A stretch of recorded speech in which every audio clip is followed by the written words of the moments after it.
Apa yang menjadi syarat-syarat untuk ngeprak? Satu, harus ada kepraknya.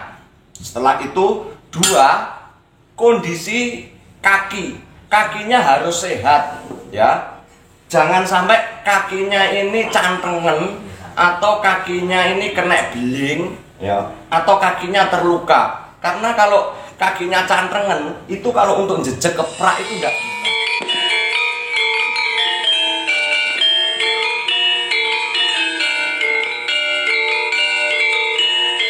Salam budaya Rahayu, salam kletik-kletik ora obah ora mamah. Berjumpa lagi dengan saya Ki Gendeng Ardianto dalam wayang kulit yang sudah cetar membahana, ya, yang jos gandos kotos-kotos gebros-gebros, yang sudah terkenal di alam nyata maupun di alam gaib.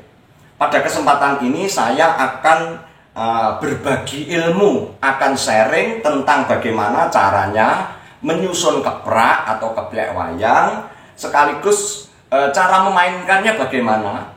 Silahkan disimak, ya, disimak. Tapi sebelum itu silahkan di like, di komen, kemudian juga di subscribe, dan jangan lupa ini tombol merahnya loncengnya itu ditunul, ya, didulek. Nah, didulek agar ketika saya membuat mengupload video, teman-teman sekalian bisa mengikuti dan segera bisa mendapatkan notifikasinya.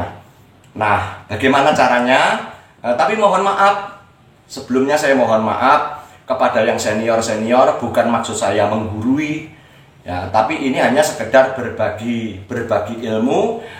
Keprak ini merupakan istilahnya mempunyai simbol atau makna sebagai aliran darah, ya.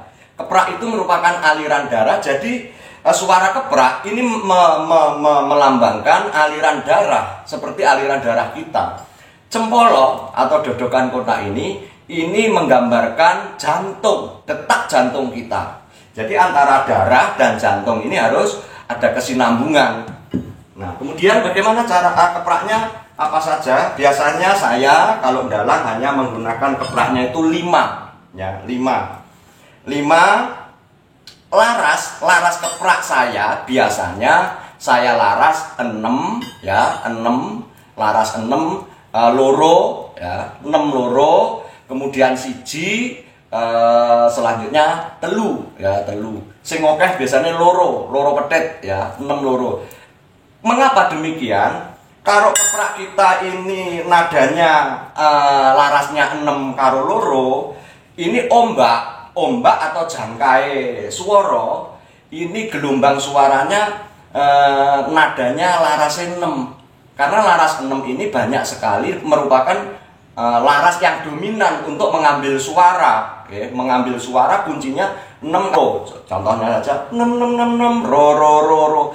Kalau ketemu kuncinya ini kita mudah, ya, mudah untuk misalnya suluk atau odo-odo dan sebagainya.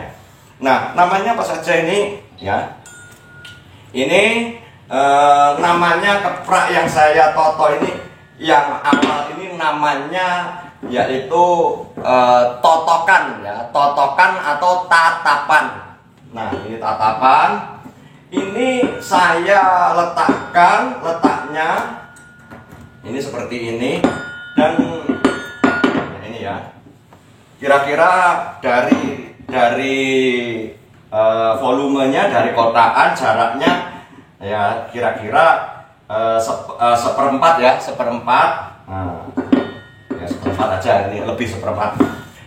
Kemudian tali yang biasa saya gunakan itu adalah biasanya cukup dengan benang nilon, ya, benang nilon yang saya tampar, ya, yang saya tampar. Karena apa?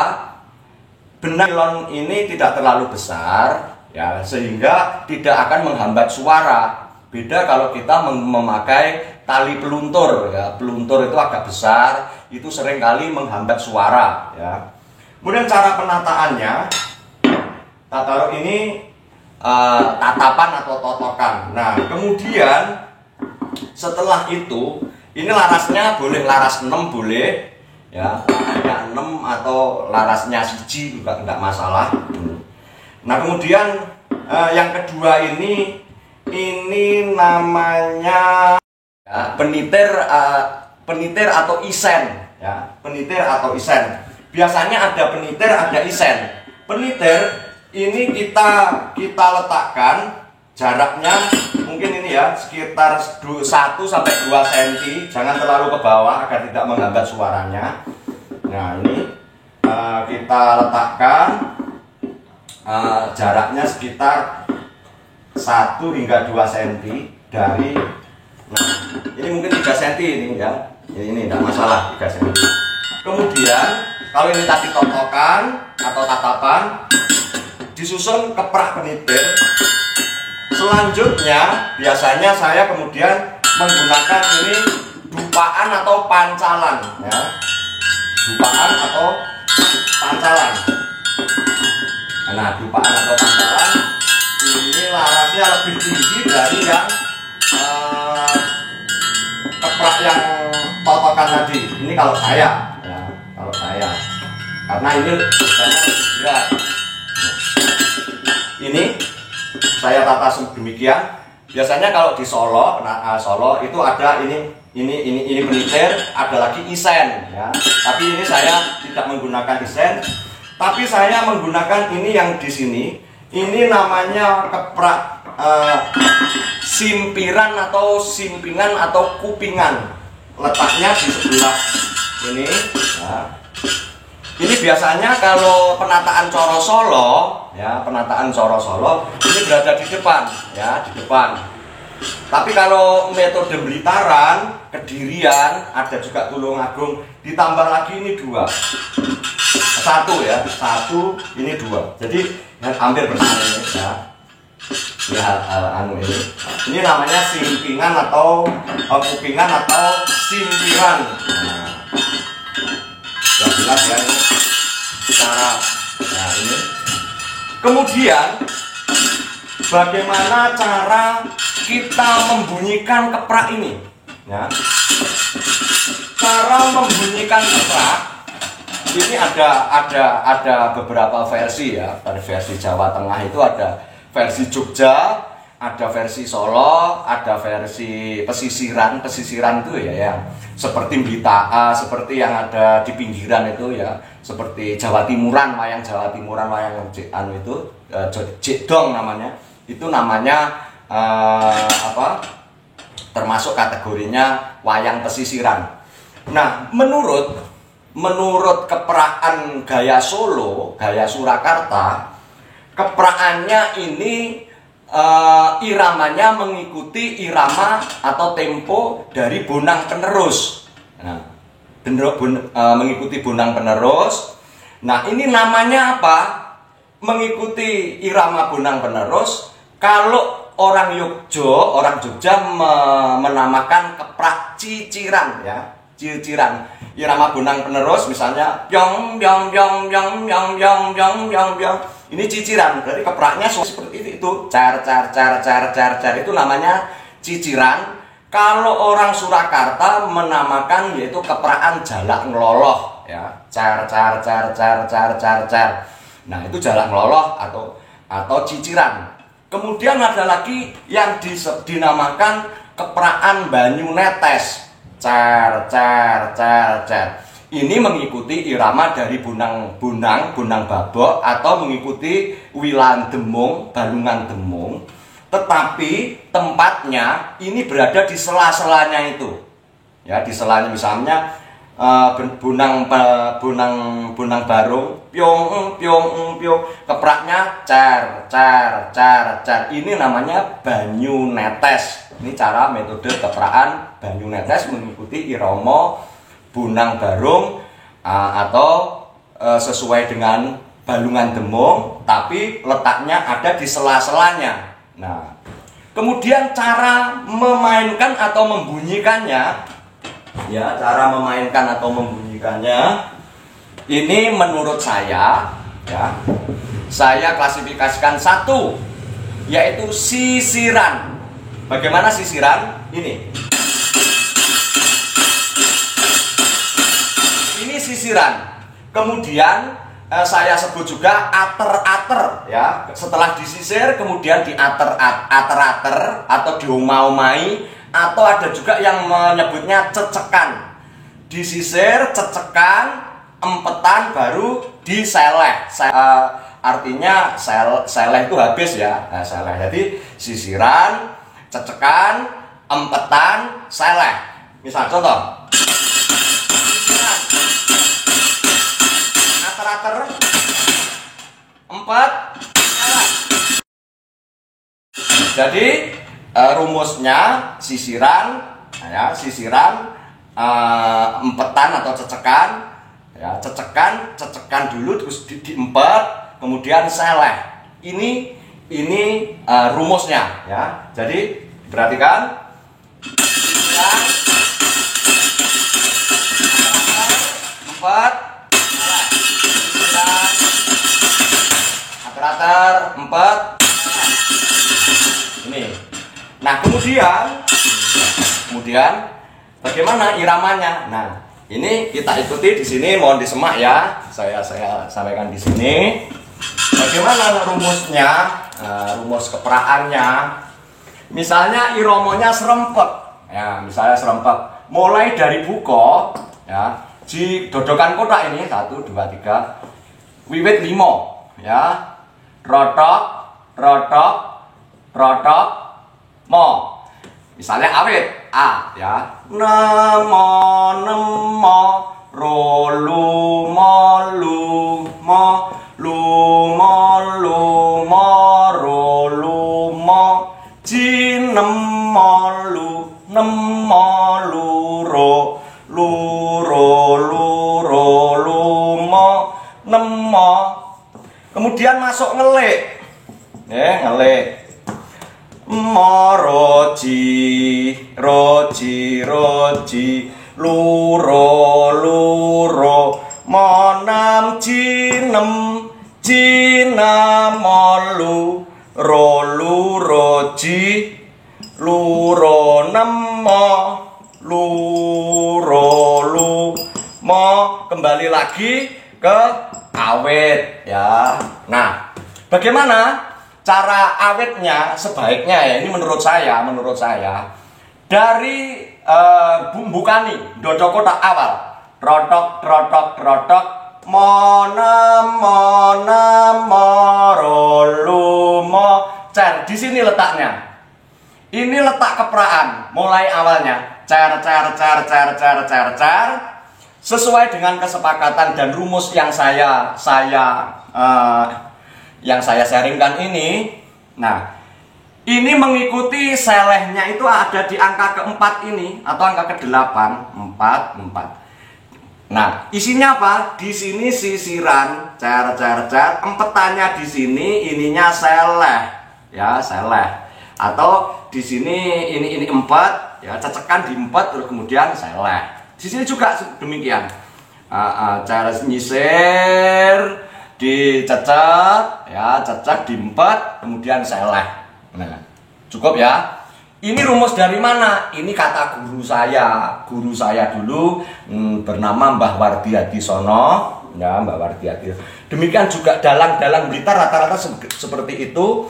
Iromo kepraan mengikuti irama dari bonang penerus. Nah, seperti halnya dalang-dalang di Blitar, ya. Dalang-dalang yang terkenal dahulu seperti almarhum Mbah Gito Suwoko. Mbah Gito Suwoko itu dalang yang merupakan dalang kesayangan Bung Karno. Kepraannya seperti itu.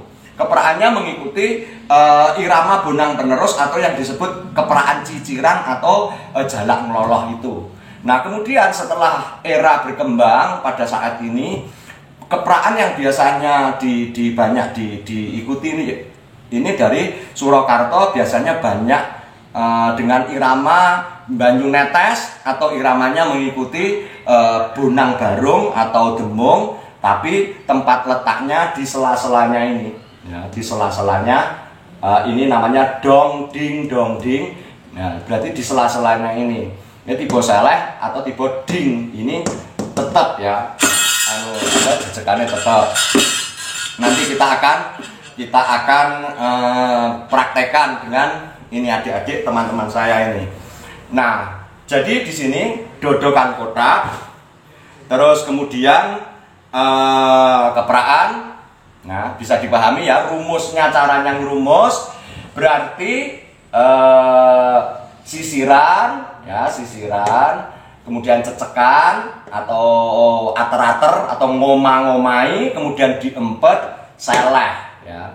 Tapi untuk mengawiti, untuk awet sebaiknya ini untuk awal ini jantungnya dulu yang bergerak ya, jantungnya ini dihidupkan. Jadi ini isinya dodokan kotak, rodok rodok rodok.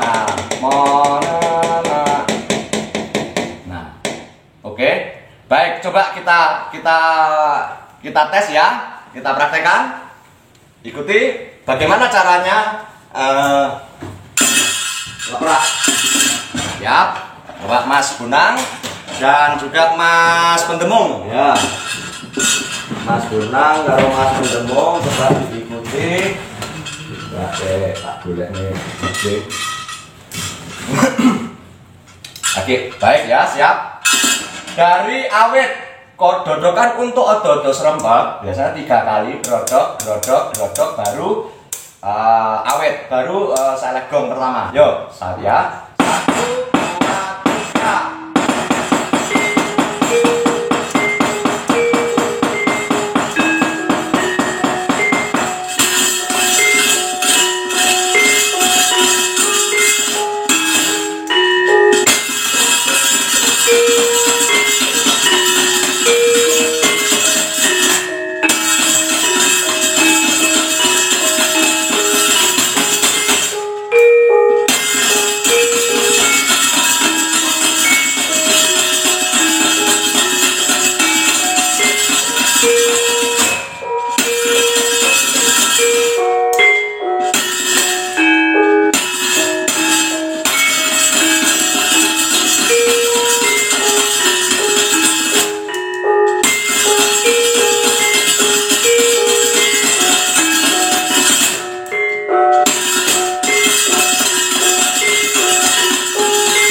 kesalahan suwoknya. Untuk suwok ya, untuk suwok ini suwoknya mulai dari sini ya, suwok luro lunem luro. Nah, di mana? Nah, sekarang letak dodokan kotak sudah saya sebutkan ya. Awet dodokan kotak ini tadi ya 3 kali, dodokannya double, dodok mo. Nah, letak dari cecekan di sini ya. Ini yang angka keempat. Ini sebaiknya untuk selehnya mesti di angka keempat atau angka ke-8 di sini. Ini isinya ciciran, kemudian ater atau ngomai atau cecekan, kemudian diempet, kemudian seleh. Ini rumusnya seperti itu ya, cara ngeprak ya. Nah, kalau sudah main seperti ini, ya ini nanti secara otomatis kakinya akan menyesuaikan dengan gerakan wayangnya ya. Kita ulang kembali ya, coba kita ulang kembali, coba ya, dodokan kotaknya ya. 1,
rotek masalah. Tapi seperti itu ya. Jadi di mana letak untuk suwuk? Nah, ini ngawiti tadi berarti suwuknya coba harus, maka yang belajar dalang harus hafal tentang serempeknya. Coba Mas, teko jinem yo. Jin Nah, ini berarti untuk ngejak suwuk maupun sesek, sesek itu artinya dicepatkan ya. Ini ada di sini rumusnya ya. Ini untuk ater-ater kalau mau berhenti ya, di sini ada ater-ater. Nah, ini kemudian ini tinggal dobeli di sini. Ini dodokan kotaknya. Coba kita ulang untuk kita mau berhenti ya. Yo, coba ke teko jinem yo. Sing modal.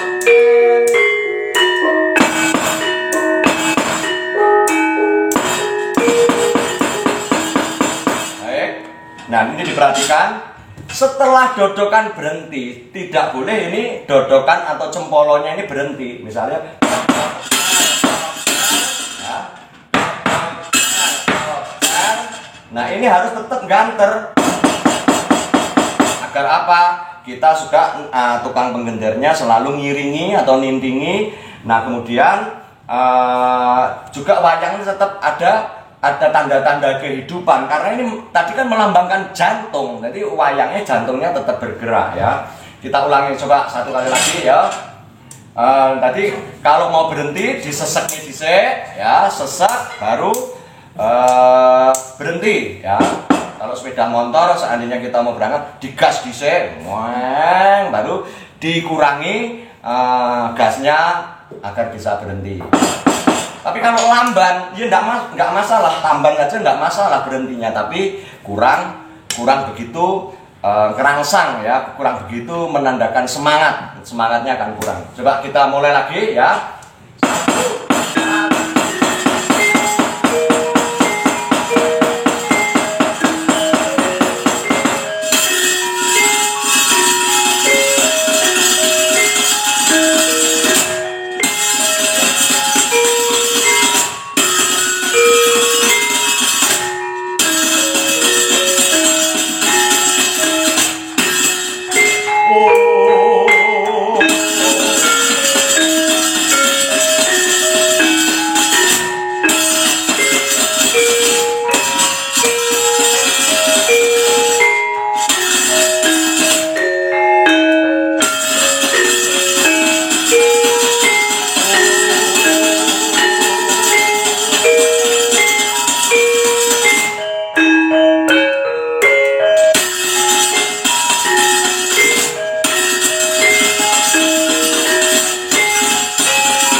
Ya, jadi kalau kita belajar dalang, apa yang perlu kita perhatikan?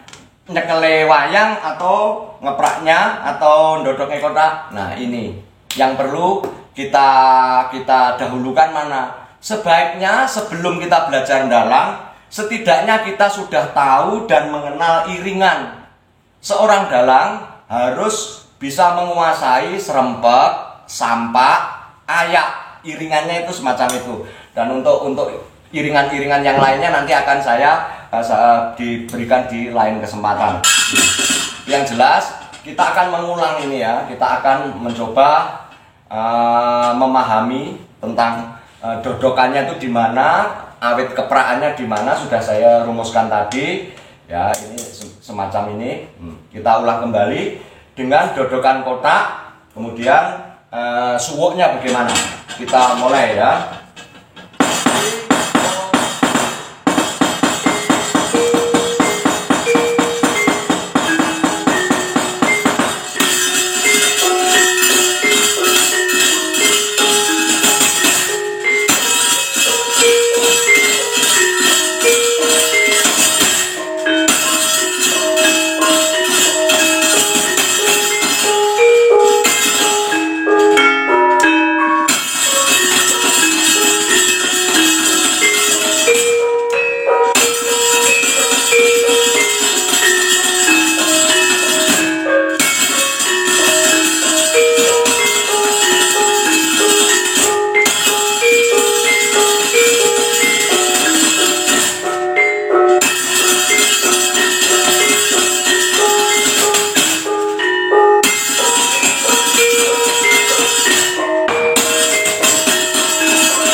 Bisa dipahami ya, semacam itu ya, semacam itu. Tapi juga ada dalang yang ngawiti dengan misalnya variasi ya, dia mempunyai ciri khas sendiri. Langsung misalnya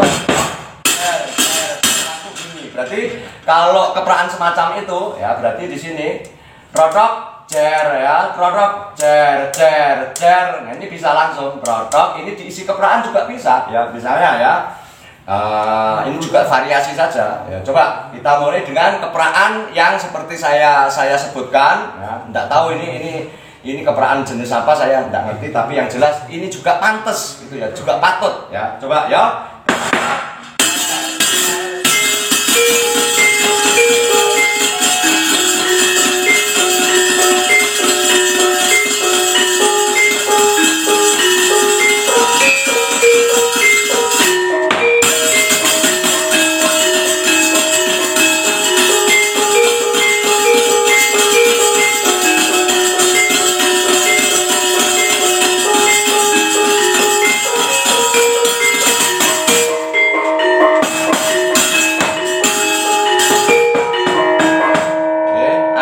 Asas kepatutan dari jenis kepraan ini ya tadi ya, memang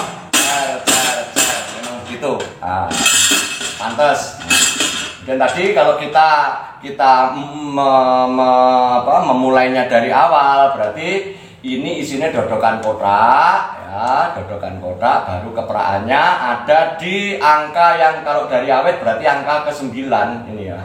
1, 2, 4, 5, 6, 7, 8 ya, 4, 7, 8, nah 9 dari yang awet ini tadi. Berarti 9 ketukan mulai keprak atau langsung ya, langsung di awet ini sudah berarti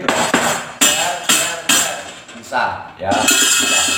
Terus kemudian juga untuk sampak kita wiwiti, coba sampak.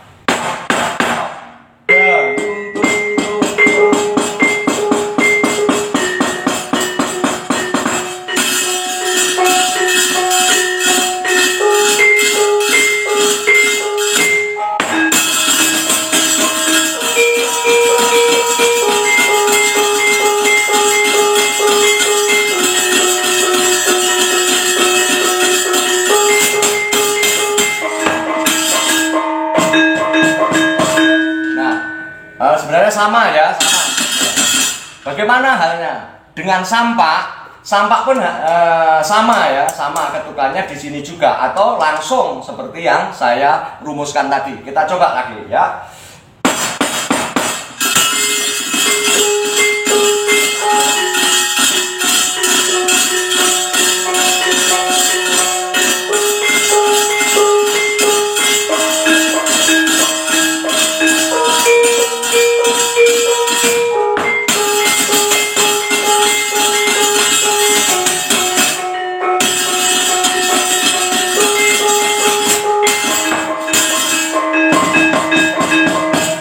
Dodokannya cukup ya untuk sampak.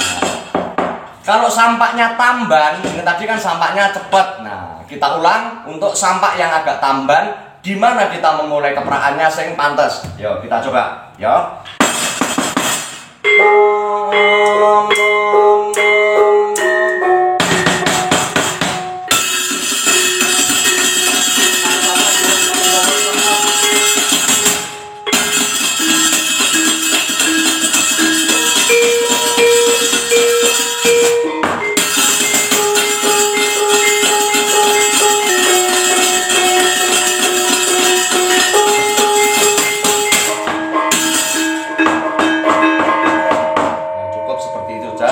Sudah cukup baik, ini tutorialnya ya, sharing saya tentang bagaimana kita ngeprak dodokan kotak kemudian kepraknya.